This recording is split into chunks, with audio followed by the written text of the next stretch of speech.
क्या होता है first person narrative style? First person कौन से होते हैं ये पता है आपको? फर्स्ट पर्सन क्या होते हैं? आई और वी।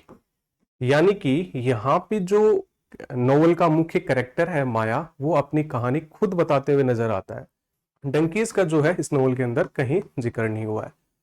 अच्छे क्वेश्चन बनते हैं सिंबल्स और इमेज से, इस तरह के क्वेश्चन आपसे पूछे भी गए, और अगर क्राइदा पीकॉक से सबसे अच्छे क्वेश्चन जो बनेंगे वो सिंबल्स और इमेज से ही बनेंगे। नमस्कार, first grade English PG syllabus के अनुसार अनीता देसाई का नोवेल क्राइदा पीकॉक आपको पढ़ना है। अपनी नैरेटिव स्टाइल, सिंबल्स और इमेज के यूज के कारण ये नोवेल काफी महत्वपूर्ण है। यहाँ से बहुत अच्छे क्वेश्चन बनते हैं, कुछ आपके एग्जाम के अंदर पूछे भी गए हैं। आज की क्लास के अंदर हम देखेंगे कि सिंबल्स और इमेज से किस तरह के क्वेश्चन बनते हैं, उनको पढ़ेंगे, उनको समझेंगे। मेरा विश्वास है कि आज की क्लास के बाद आपको एक विजन जरूर मिलेगा, जिसमें आप ये समझ पाएंगे कि क्राइदा पीकॉक जो नोवेल है उसको आपको किस तरह से पढ़ना है। क्योंकि जब भी मैं आपके सामने आता हूं तो एक रिसर्च जो मैं मेरे स्तर पे कर सकता हूं वो करके आता हूं, जिसमें ना केवल आरपीएससी बल्कि UP, TGT, PGT, net set के अंदर संबंधित टॉपिक से किस तरह के क्वेश्चन पूछे गए हैं, उस टॉपिक से सबसे महत्वपूर्ण क्या है, ये सारांश निकाल कर आपके सामने आता हूं, ताकि टॉपिक की जो एक समझ है वो विकसित हमारी हो सके। क्योंकि सब कुछ तो रट कर नहीं किया जा सकता। ठीक है, क्लास शुरू करते हैं, देखिएगा।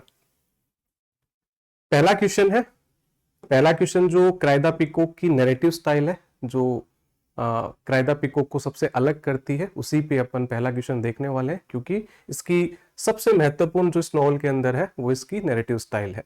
पहला क्वेश्चन है, देखिएगा। In cry the peacock Anita Desai uses stream of consciousness technique, epistolary technique, magic realism, none of the above.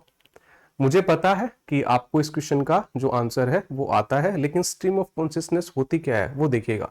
एक बार जो है इस क्वेश्चन का उत्तर देखने से पहले क्राइदा पीकॉक की जो होल स्टोरी है, होल पिक्चर है, उसको देखने का प्रयास करते हैं।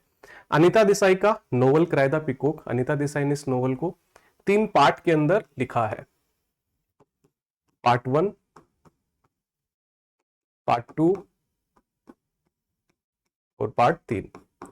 ठीक है, अनीता देसाई ने 3 पार्ट के अंदर जो क्राइदा पीकॉक नोवेल है उसको लिखा है। इसके अंदर इन्होंने सब डिवीजन किया है। पार्ट 1 के अंदर चैप्टर 1 है। इसके अंदर पार्ट 2 जो आपका नोवेल है क्राइदा पीकॉक, वो उसका मुख्य जिस्ट है। आपका नोवेल जो मुख्य रूप से है वो पार्ट 2 है। इसको इन्होंने, अनीता देसाई ने 7 चैप्टर के अंदर डिवाइड किया है। इसके अंदर कुल 7 चैप्टर है। ठीक है, और जो 3rd चैप्टर है इसके अंदर भी 1 चैप्टर है। मुख्य रूप से जो आपका नोवेल है वो पार्ट 2 है। इस नोवेल का मुख्य जिस्ट जो है वो पार्ट 2 है। ठीक है, इसी के अंदर जो है stream of consciousness narrative style use हुई है। क्या होती है stream of consciousness narrative style? अब देखिएगा, आप वर्ड्स को देखना। स्ट्रीम मतलब क्या होता है? धारा। मान लो ये धारा है। कॉन्शियसनेस मतलब क्या होती है? चेतना। इसके अंदर जो मुख्यतः हम पढ़ते हैं कि ये पूरी कहानी एक मैरिटल डिस्प्यूट की कहानी है, माया की कहानी है, माया के हस्बैंड गौतम की ये कहानी है। इसके अंदर आप देखेंगे कि जो पार्ट 2 है वो मुख्य रूप से फर्स्ट पर्सन नैरेटिव स्टाइल के अंदर लिखा हुआ है। अभी फर्स्ट पर्सन नैरेटिव स्टाइल क्या होता है देखिएगा। जो पार्ट 2 है वो हम देखते हैं कि फर्स्ट पर्सन नैरेटिव स्टाइल के अंदर लिखा हुआ है। क्या होता है first person narrative style? First person कौन से होते हैं ये पता है आपको? फर्स्ट पर्सन क्या होते हैं? आई और वी। यानी कि यहाँ पे जो नोवेल का मुख्य कैरेक्टर है माया, वो अपनी कहानी खुद बताते हुए नजर आता है। यानी कि आई और वी का मतलब मैं। यानी कि अगर आप पार्ट 2 पढ़ेंगे तो आप पाएंगे कि माया जो अपनी कहानी है, उसके मन के अंदर, उसके माइंड के अंदर जो भी विचार उसके मन के अंदर चल रहे हैं, वो विचारों को खुद व्यक्त करती हुई नजर आती है। यानी कि आई वी, मेरे साथ ऐसा हुआ, मेरे साथ ऐसा घटा, मैं यहाँ पे थी, मेरे फादर के घर में मेरे साथ ऐसा हुआ। यानी कि जो पार्ट 2 है उसके अंदर first person narrative style use हुआ है, और फर्स्ट पर्सन नैरेटिव स्टाइल के अंदर माया जो है अपनी कहानी बताती हुई नजर आती है। अब स्ट्रीम ऑफ कॉन्शियसनेस क्या होती है? जैसा कि हमने देखा कि ये धारा है, कॉन्शियसनेस मतलब चेतना। अब मानना कि यहाँ पे माया है, ये प्रेजेंट है, तो इसके अंदर माया जब अपनी कहानी खुद बता रही होती है, फर्स्ट पर्सन नैरेटिव स्टाइल के अंदर खुद बता रही है अपनी कहानी, तो माया जो है वो इस तरह से करती है कि अभी जो है वो अपनी प्रेजेंट की बात बताते हुए नजर आती है, तुरंत वो जो है यहां से पास्ट के अंदर पहुंच जाती है। ये पास्ट है। अपने जो उसके जो विचार है, जो उसकी जो भावनाएं हैं, वो पास्ट और प्रेजेंट के अंदर मिंगल करते हुए नजर आते हैं। यही जो है आपकी नैरेटिव स्टाइल होती है स्ट्रीम ऑफ कॉन्शियसनेस, यानी कि इसके अंदर जो है प्रेजेंट और पास्ट का मिंगल दिखाई देता है। माया जो आपके नॉवल की मुख्य कैरेक्टर है, वो प्रेजेंट और पास्ट के अंदर विचरण करती हुई दिखाई देती है। अभी अपने घर के अंदर गौतम से बात कर रही है, अचानक जो है वो अपने मन मस्तिष्क के अंदर वो पास्ट के अंदर पहुंच जाती है, अपने फादर के घर की जो बातें हैं वो याद करने लगती है। इस तरह से जो है आपकी ये स्ट्रीम ऑफ कॉन्शियसनेस टेक्निक है। इसका यूज क्यों हुआ है, क्यों अनीता देसाई ने स्ट्रीम ऑफ कॉन्शियसनेस टेक्निक का यूज किया है? क्योंकि माया जो है वो जब हम पढ़ते हैं नॉवल तो हमें लगता है कि ये एक मेंटली इल है, तो उसके जो मन के अंदर जो विचार आ रहे हैं उनकी कोई कंटिन्यूटी नजर नहीं आती। उसके मन के अंदर फ्रेगमेंटेड थॉट्स दिखाई दे रहे हैं कि अभी तो वो प्रेजेंट की सोच रही है, फिर तुरंत जो है वो पास्ट की सोचने लगती है। तो इन फ्रेगमेंटेड थॉट्स को दिखाने के लिए जो अनीता देसाई ने स्ट्रीम ऑफ कॉन्शियसनेस टेक्निक का यूज किया है। ठीक है, समझ गए? नेक्स्ट क्वेश्चन देखते हैं। The violent dust storm blowing in Delhi symbolize. अब जो नैरेटिव स्टाइल के बाद इस नोवेल की एक और जो खास बात है वो ये है कि इसके अंदर अनीता देसाई ने सिंबल्स और इमेजेस का भरपूर यूज किया है। ठीक है, माया जो है अपनी कहानी प्रतीकात्मक तरीके से सिंबल्स और इमेज का यूज करके बताती हुई नजर आती है। बेसिकली इस नॉवल में है क्या कि आपके नॉवल की जो मुख्य प्रोटैगनिस्ट है वो माया है। इनके हस्बैंड का नाम गौतम है, शादी को 4 साल हो चुके हैं, लेकिन एक मैरिटल डिस्कॉर्ड की जो है कहानी इस नॉवल के अंदर नजर आती है। इन दोनों हस्बैंड वाइफ के बीच के अंदर एक कम्युनिकेशन गैप जो है वो नजर आता है। इसीलिए जो पार्ट 2 इस नॉवल का है, जो मुख्य जिस्ट है, उसके अंदर माया अपनी कहानी खुद के अंदर, उसके जो मन और माइंड के अंदर जो बातें चल रही होती हैं, खुद से ही जो कम्युनिकेट करती हुई नजर आती है। क्योंकि गौतम के साथ जो उसका रिलेशन कुछ ठीक नहीं है, वो अपनी बातें जो है, अपनी जो भावनाएं हैं, अपने जो विचार हैं, वो अपने हस्बैंड गौतम के साथ जो है शेयर नहीं कर पा रही है। इस कारण उसके जो थॉट्स हैं वो अंदर ही अंदर मल्टीप्लाई होते हुए हमें नजर आते हैं। तो जो वॉयलेंट डस्ट स्टॉर्म है वो इस बात का सिंबल है कि जो भावनाओं का और विचारों का ज्वार माया के दिमाग के अंदर, माया के माइंड के अंदर जो चल रहा होता है, वो इस बात का प्रतीक है, इस बात का सिंबल है। ठीक है, सेकंड उत्तर जो है वो ठीक हो जाएगा, the storm that is blowing within Maya. Next देखिएगा, in Anita Desai cry the peacock the author does not use the image symbol of. वही एक अच्छा क्वेश्चन है और 2018 के पेपर के अंदर पूछा भी गया। जैसा कि हमने देखा कि अनीता देसाई ने इस नॉवल के अंदर माया की कहानी बताने के लिए सिंबल्स और इमेज का भरपूर यूज किया है। जो भी हम इसके अंदर देखते हैं कि जो आपकी कैरेक्टर माया है वो फूलों को देखकर भी सोचने लगती है, उसको जो उसकी टोटो की डेथ हो गई है उसको भी वो प्रतीकात्मक तरीके से सोचने लगती है। उसको जो मोर है, क्राई द पिकॉक आपका जो पूरा टाइटल है, वो बार बार एक पिकॉक को जो है इमेजिन करती हुई हमें दिखती है। वो रेलवे स्टेशन पे गौतम के साथ जाती है तो मंकीज को किस तरह से रिलेट कर रही है। ये सभी जो है इस तरह से प्रतीकों के जरिए जो है माया अपनी कहानी बताते हुए हमें नजर आती है। माया उन सब से जो है रिलेट करती हुई हमें दिखती है। लेकिन हमें किस तरह से देखना चाहिए, किस तरह से हमें पढ़ना चाहिए, वो देखिएगा। अनीता देसाई ने इस नॉवल के अंदर जूलॉजिकल सिंबल्स को काम में लिया है। जूलॉजिकल सिंबल्स के अंतर्गत हमें क्या देखना चाहिए कि सबसे पहले तो जो माया है वो एक पिकॉक को सोचती हुई नजर आती है। ठीक है, टोटो की डेथ है, जो डॉग है उसका, उसको वो उसके बारे में जो है वो डेथ ऑब्सेशन, टोटो की डेथ के साथ वो उसका जो डेथ ऑब्सेशन जुड़ता है वो हमें दिखता है। ठीक है, उसको एक कैट जो लाकर दी जाती है उसके साथ वो रिलेट करती हुई नजर आती है। जो एक यूगनाज, एक लिजार्ड टाइप होती है, उसको देखकर उसके मन के अंदर किस तरह से डरावने जो विचार आ रहे हैं वो हमें पता लगते हैं। ठीक है, इस तरह से जूलॉजिकल सिंबल्स जो है हमें इस नॉवल के अंदर दिखते हैं। इसी तरीके से कुछ बॉटनिकल सिंबल्स भी हैं। वो फ्लावर्स, बेसिकली इस नॉवल के अंदर हम देखते हैं कि वो किस तरह से जो फ्लावर्स को देखकर वो यादों के अंदर, अपनी यादों के अंदर, अपने माइंड के अंदर जो है विचरण करती हुई हमें दिखती है। इसके बाद कलर सिंबल्स भी इस नॉवल के अंदर यूज हुए हैं। कलर सिंबल्स मतलब वो रेड कलर को देखकर डरी हुई हमें दिखती है, उसके मन के अंदर विचार चलते रहते हैं। व्हाइट कलर का बार बार यूज हुआ है, जैसे कि व्हाइट टोटो, व्हाइट कैट। ठीक है, इस तरीके से जो है इस नोवेल के अंदर अनीता देसाई ने सिंबल्स का यूज किया है माया की कहानी बताने के लिए। आपसे ये पूछा है कि किस तरह के एक जो क्रिएचर्स, कौन से क्रिएचर्स का जो है यूज प्रतीक के रूप में इस नोवेल के अंदर नहीं हुआ है। सकलिंग रैट्स, रैट्स का यूज होता हुआ हमें दिखता है। इगुनास, एक लिजार्ड टाइप माया जो है कहती हुई नजर आती है इनके बारे, इसके बारे में। कैज्ड मंकी, मंकीज के बारे में हमें पता लगता है कि भी रेलवे स्टेशन पे जाती है तो वो देखती है कि बंदरों को एक डब्बे के अंदर, ट्रेन की बोगी के अंदर बंद कर रखा है, फिर वो किस तरह से उनसे रिलेट करती है ये हमें दिखता है। लेकिन डंकीज, डंकीज का जो है इस नोवेल के अंदर कहीं जिक्र नहीं हुआ है। अच्छे क्वेश्चन बनते हैं सिंबल्स और इमेज से, इस तरह के क्वेश्चन आपसे पूछे भी गए, और अगर क्राइदा पीकॉक से सबसे अच्छे क्वेश्चन जो बनेंगे वो सिंबल्स और इमेज से ही बनेंगे। नेक्स्ट देखते हैं, the use of colours specially red in the novel symbolize. जैसा कि हमने देखा कि zoological symbols, botanical symbols, colour symbols, उसके अंदर रेड कलर का जो है यूज वो अनीता देसाई ने किस तरह से किया है। Peace, love, harmony, danger.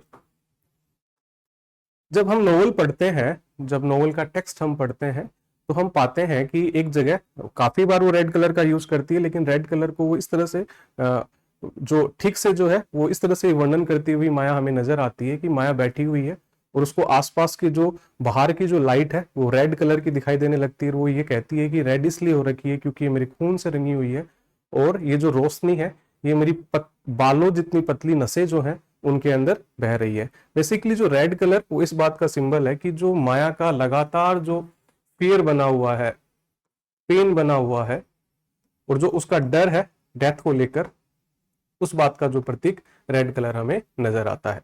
ठीक है, नेक्स्ट देखिएगा, cry the peacock does not have theme of. Theme से भी क्वेश्चन पूछा गया है 2012 के पेपर के अंदर। ऑप्शन देखिएगा, alienation and isolation, marital disharmony and desire to be loved, inability of the inner self to communicate with the outer world, class struggle and nationalism। बता पाएंगे आप उत्तर? निश्चित तौर पे ये उत्तर जो है आपको आता ही होगा अगर आपने क्राइदा पीकॉक नोवेल को अगर ऊपर ऊपर से भी पढ़ा है, तो इस जो पर्सन का उत्तर जो आप दे पाएंगे। बेसिकली हमने देखा कि पूरी जो कहानी है वो माया की है, उसके हस्बैंड गौतम के साथ उसका रिलेशन जो है मुख्यतः इस नोवेल के अंदर दिखाई देता है। माया जो है वो एकदम अलग थलग जो है इस नोवेल के अंदर रहती है, उसका जो कम्युनिकेशन है गौतम के साथ वो ठीक नजर नहीं आता नोवेल के अंदर। तो ये थीम तो इसकी नोवेल की है कि भाई मुख्य जो प्रोटैगनिस्ट है माया वो एक अलग थलग एकदम एलिनेशन, अलगाव की जो भावना उसके मन के अंदर हमें दिखती है। वो ठीक से जो कम्युनिकेट गौतम के साथ नहीं कर पाती है, अपने मन के अंदर जो भी उसके विचार हैं, डिजायर है, लव को लेकर जो उसकी भावना है वो अपने पति के साथ जो है वो शेयर करती हुई हमें नहीं दिखती, वो ऐसा कर नहीं पा रही है।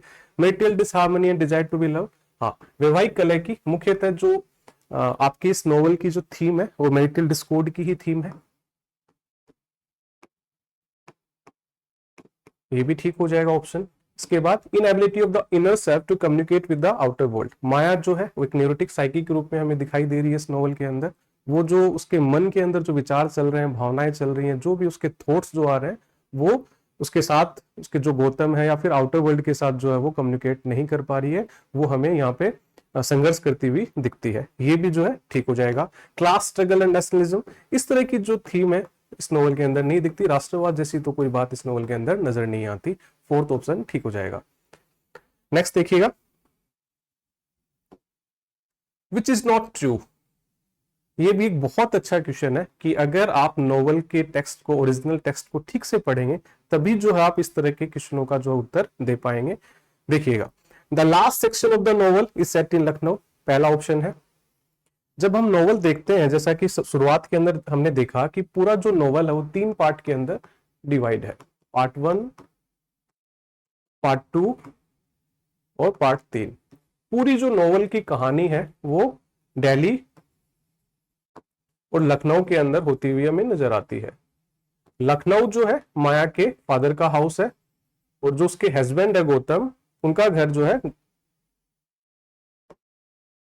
माया फादर का हाउस है लखनऊ के अंदर, और जो गौतम का घर है वो दिल्ली के अंदर है। जब हम नोवेल पढ़ना शुरू करते हैं तो हम देखते हैं कि पार्ट 1 और पार्ट 2 वो तो दिल्ली के अंदर हमें घटता हुआ दिखता है। पूरी जो कहानी है नोवेल की पार्ट 1 और पार्ट 2 के अंदर सॉरी वो दिल्ली के अंदर होती हुई दिखाई देती है, लेकिन जो पार्ट 3 है जहां पे माया और उसकी जो मदर इन लॉ है वो सुसाइड करते हैं, ऐसा स्पष्ट तो नहीं है, ऐसा ही पता लगता है कि भाई वो गायब हो गई है, खिड़की के पास खड़ी थी, लेकिन यही माना जाना चाहिए कि दोनों ने जो है कूद कर अपनी जान दे दी है। तो पार्ट 3 जो है आपके नोवेल का वो हमें पता लगता है कि लखनऊ के अंदर घटा है। ये भी बहुत अच्छा क्वेश्चन है भाई कि पार्ट 3 है नोवेल का वो कहाँ पे घटा था, तो लखनऊ के अंदर है। छोटा सा एक हिंट सा मिलता है कि भाई पार्ट 2 जो आपका एंड होता है वो इस तरह से एंड होता है कि जो माया है वो गौतम को छत से धक्का देकर उसकी जो है उसकी हत्या कर देती है। और पार्ट 3 की फिर जो शुरुआत होती है वो इस तरह से शुरुआत होती है कि लखनऊ के सर्वेंट्स को एक लेटर मिला है जिसके अंदर ये जानकारी मिली है कि जो डॉटर ऑफ द हाउस माया है और उसके साथ 2 लेडीज हैं वो भी इस घर के अंदर आने वाली हैं। तो ये जो आपका पहला ऑप्शन ठीक है। 2 लेडीज कौन माया के साथ, वो जो उसकी मदर इन लॉ और उसकी जो ननद है नीला, ठीक है, वो उसके साथ आती हैं। ये ऑप्शन ठीक है, अच्छा क्वेश्चन है, अच्छा पॉइंट है। Maya mother in law and her sister in law accompany है टू लखनऊ। हाँ, सर्वेंट्स को यही जानकारी मिलती है कि नीला और जो मदर इन लॉ है माया की वो उसके साथ आ रही है, ठीक बात है।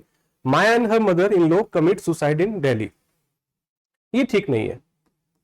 जो सुसाइड फिर जो थर्ड पार्ट के अंदर ही सुसाइड हो जाता है, वहीं पे जो आपका नोवेल खत्म हो जाता है, उसके बाद तो हमें कोई विशेष जानकारी और मिलती नहीं है कि भाई वो वापस जो है दिल्ली रिटर्न कर गए या दिल्ली वापस आ गए, तो ऐसा तो हमें कुछ नोवेल से पता नहीं लगता है। तो जो सुसाइड है वो लखनऊ के अंदर होता है, ये ऑप्शन ठीक नहीं है, ठीक है, यही पूछा है आपसे, थर्ड ऑप्शन ठीक नहीं है, अच्छा क्वेश्चन है।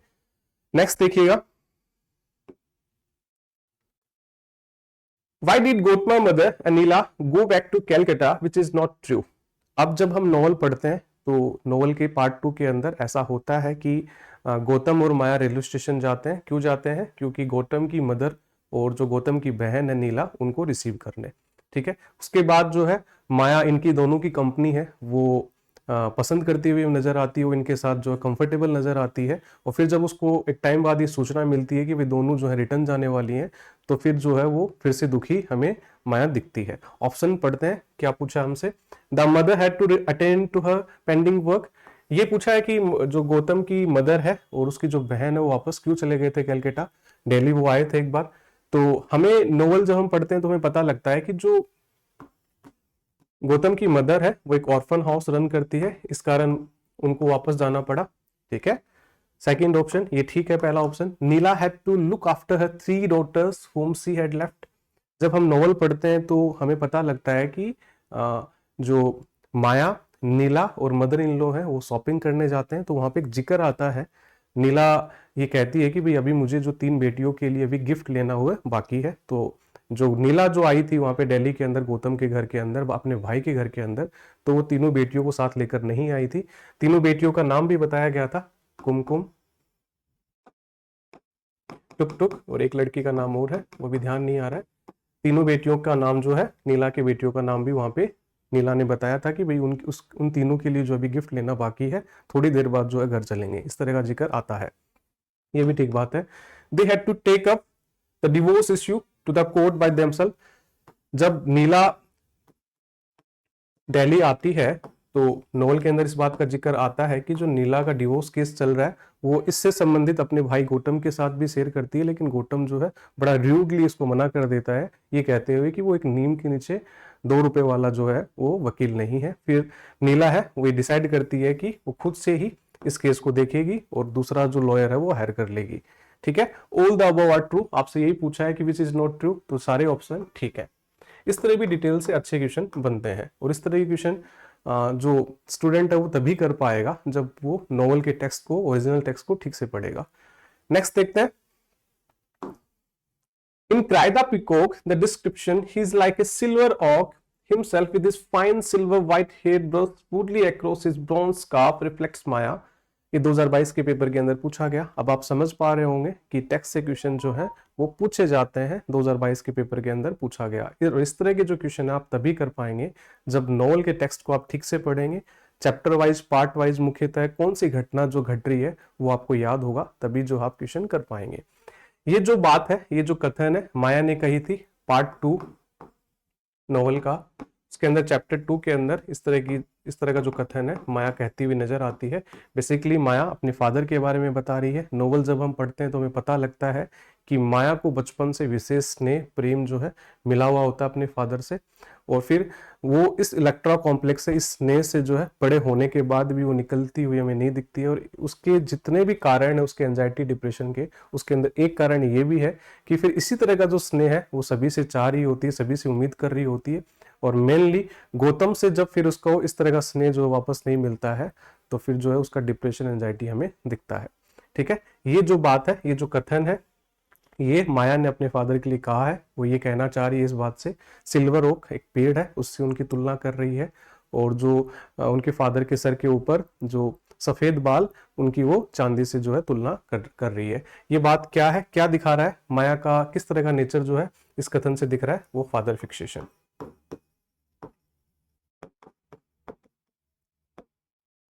ठीक है, माया जो है अपने फादर को नोवेल के अंदर बार बार याद करती हुई नजर आती है।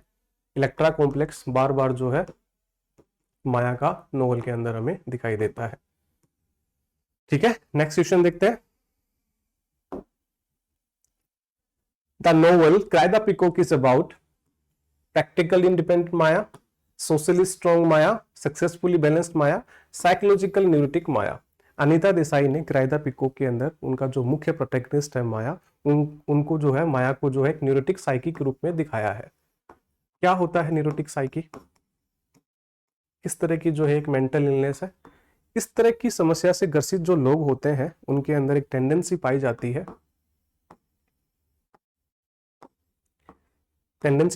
है, एंजाइटी के प्रति,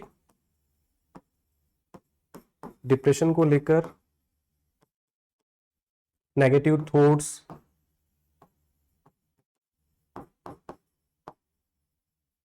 फीलिंग्स, सेल्फ डाउट, इस तरह के जो विचार हैं, नेगेटिव थॉट्स हैं, फीलिंग्स जो हैं, इस तरह की समस्या से ग्रसित लोगों के अंदर बार बार आते रहते हैं। फिर एक स्टेज के बाद इस तरह की सीवियर स्टेज बनती है कि फिर जो है इस समस्या से ग्रसित जो लोग हैं वो ना केवल नेगेटिव थॉट्स सोचते हैं बल्कि उसको फिर वो क्रिएट करने की भी जो है कोशिश करते हैं। वो पूरी तरीके से जो है थॉट्स और ये negative thoughts, feelings, self doubt के अंदर घिरे हुए हमें नजर आते हैं। और यही जो है माया के बारे में हमें नोवेल के अंदर पता लगता है कि negative thoughts, feelings, self doubt की वो इस चरम स्तर पे पहुंच जाती है कि जो उसके बारे में प्रोफेसी की गई थी वो उसको इतना सच मान लेती है। जो एल्विना एस्ट्रोलॉजर ने जो प्रोफेसी की थी कि शादी के 4 साल बाद में माया और गौतम के अंदर में से दोनों में से किसी एक की डेथ हो जाएगी, वो इतना सच मान लेती है इस बात को कि पार्ट 2 के अंदर, लास्ट के अंदर जो है वो इस बात को खुद ही क्रिएट कर देती है सोचते सोचते, और गौतम को धक्का देकर है जो उसकी हत्या कर देती है। ठीक है, फोर्थ ऑप्शन ठीक हो जाएगा। नेक्स्ट देखिएगा,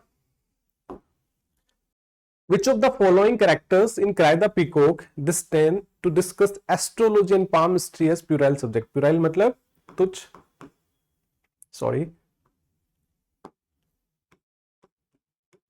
तुच्छ और बचकाना। क्या पूछा है आपसे 2022 के पेपर के अंदर, संस्कृत डिपार्टमेंट के पेपर में पूछा गया।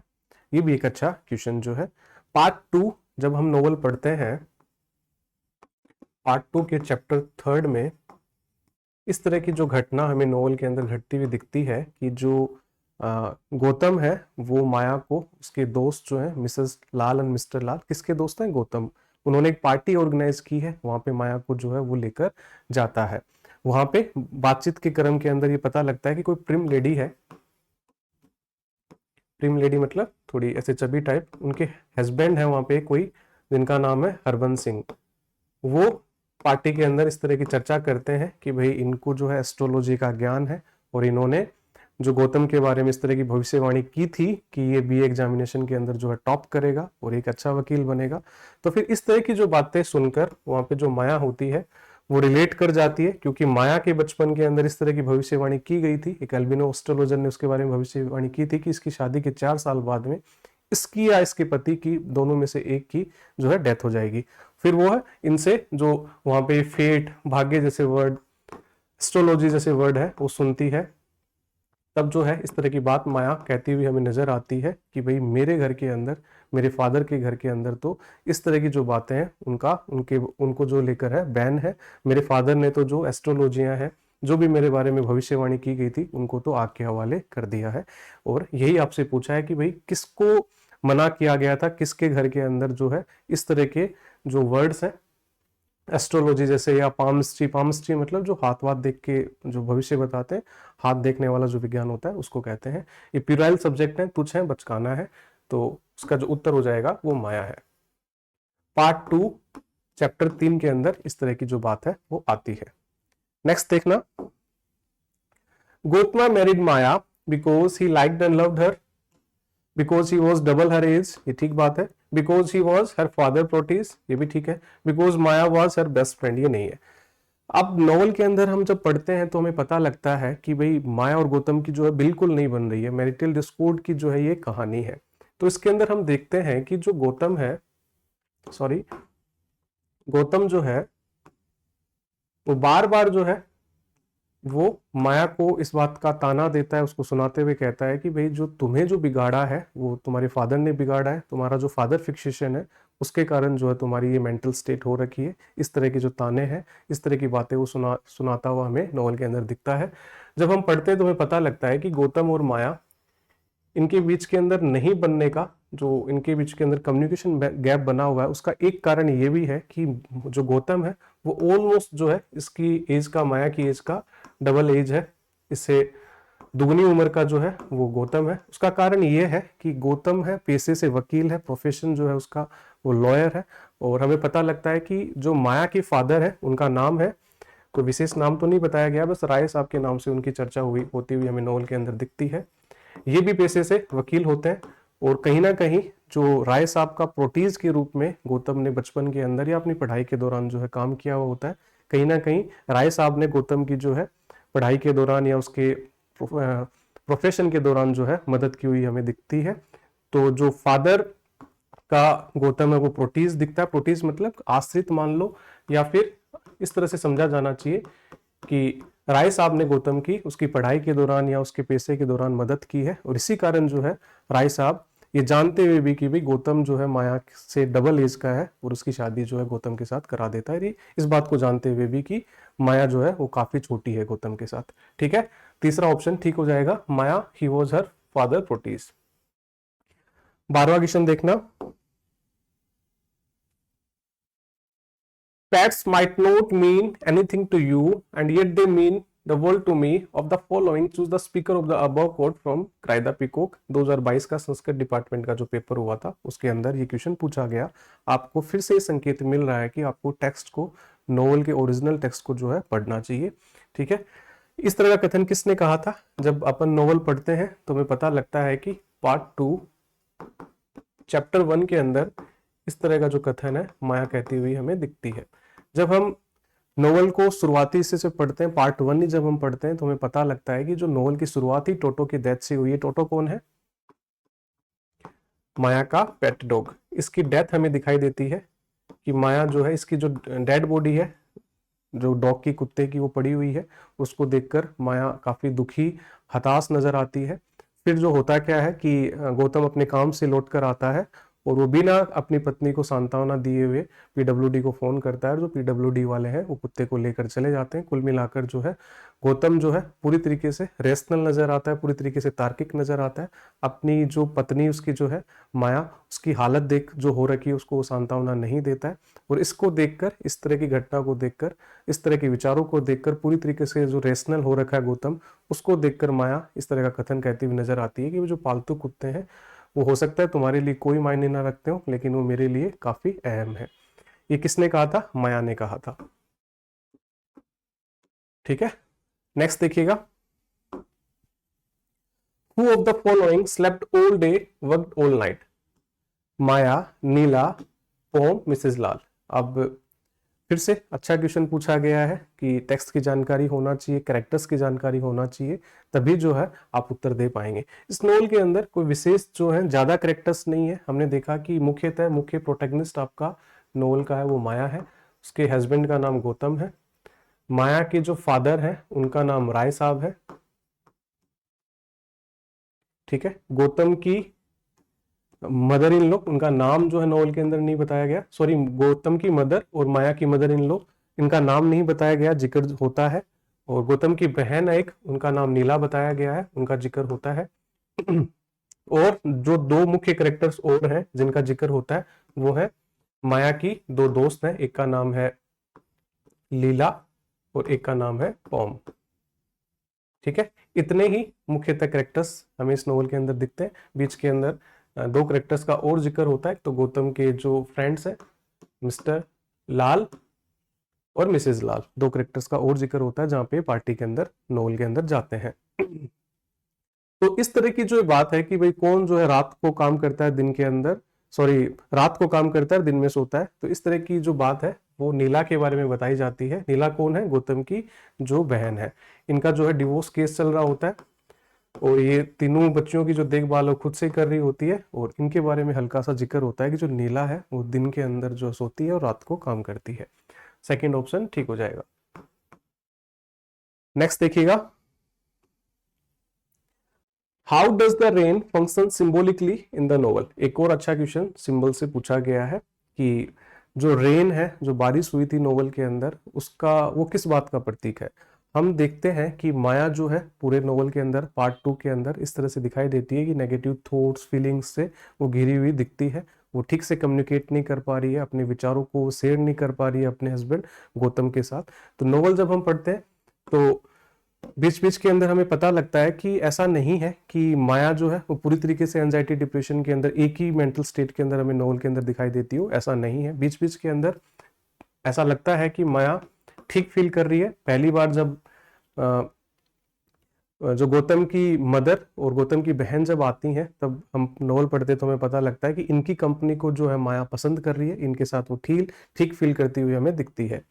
जब बारिश वारिश होती है तब भी हमें लगता है कि वो एस्थेटिक है और अपने आसपास की जो ब्यूटीज हैं, फल फूल, जो भी पेड़ पौधे को देखकर, बारिश को देखकर वो थोड़ा ठीक महसूस करती हुई हमें दिखती है। एक जो अंतिम के अंदर, नोवेल के अंतिम के अंदर, जब गौतम जो है अपने काम से आता है, धक्का देने से पहले की बात हो रही है, तब भी जो माया का जो बिहेव है वो बदला हुआ में नजर आता है। तो मुझे जब मैं नोवेल पढ़ रहा था तब मुझे लगा कि माया के साथ ना केवल न्यूरोटिक साइकी वाली समस्या, इसको जो है एक बाइपोलर डिसऑर्डर वाली भी समस्या है।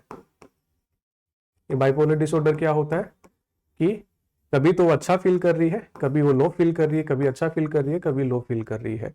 तो रेन है वो इस बात का सिंबल है कि थोड़ी देर के लिए जो है उसको इमोशनल जो उसकी स्टेट हो रखी थी, उसको नेगेटिव थॉट्स फीलिंग्स ने जो उसको घेर रखा था, उससे थोड़ी देर के लिए जो उसको राहत इन चीजों से जो मिलती है।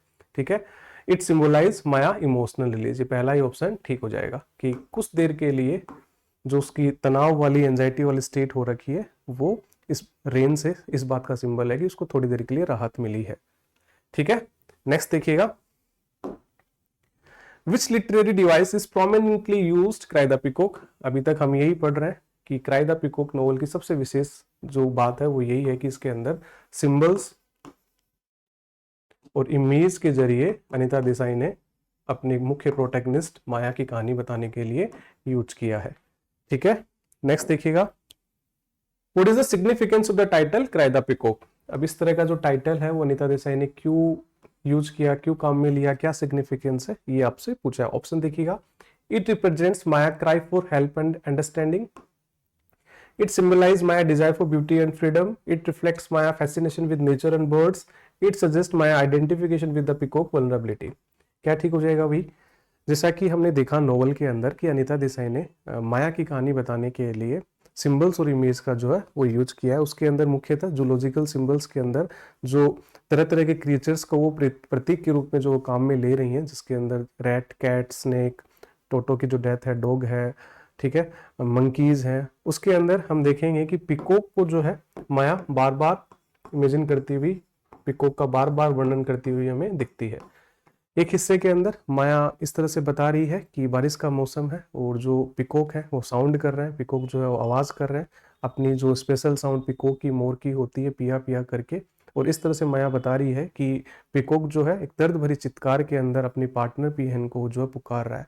और इस चित्कार के साथ जो है माया रिलेट करती हुई हमें दिखती है कि जो माया की लव डिजायर बनी हुई है गौतम को लेकर, वो इस बात को जो है रिलेट कर रही है किसके साथ, जो पिकॉक की जो साउंड है उसके साथ। ठीक है, तो कौन सा ऑप्शन ठीक हो जाएगा, it represents Maya cry for help and understanding, ये ठीक हो जाएगा। पहला ही ऑप्शन ठीक हो जाएगा कि जो कम्युनिकेशन बना हुआ है हस्बैंड वाइफ के बीच के अंदर, माया और गौतम के बीच के अंदर, वो इस बात का प्रतीक है जो आपका टाइटल है, क्राई द पिकॉक। ठीक है, इस तरह से हमने कुछ अच्छे क्वेश्चन क्राई द पिकॉक से देखे, जिसके अंदर नैरेटिव स्टाइल देखी, सिंबल्स और इमेज की कुछ क्वेश्चन देखे। नैरेटिव स्टाइल से बहुत अच्छे क्वेश्चन बनते हैं कि जो फ्रेगमेंटेड थॉट्स जो माया के मन के अंदर बार बार आ रहे हैं, इस कारण जो है अनिता देसाई ने स्ट्रीम ऑफ कॉन्शियसनेस टेक्निक का जो है यूज किया है। इसके अंदर माया अपने प्रेजेंट और पास्ट के अंदर मिंगल करती हुई हमें दिखती है। उम्मीद है कि आज की क्लास के बाद आपको एक विजन जरूर मिला होगा कि क्राई द पिकॉक नॉवल को किस तरह से पढ़ा जाना चाहिए। टेक्स्ट से क्वेश्चन पूछे जा रहे हैं, टेक्स्ट आपको पढ़ना चाहिए, इस कारण भी पढ़ना चाहिए कि भाई आपके सिलेबस के अंदर जब डिस्क्राइब करके प्रिस्क्राइब करके आपको सिलेबस में दिया हुआ है, तो वो इस बात की उम्मीद कर रहा है कि आप ठीक से ही पढ़कर आएंगे। ठीक है, मिलते हैं, आज क्राई द पिकॉक देखा हमने, मिलते हैं एक और क्लास के अंदर एक नए टॉपिक के साथ। तब तक के लिए थैंक यू वेरी मच।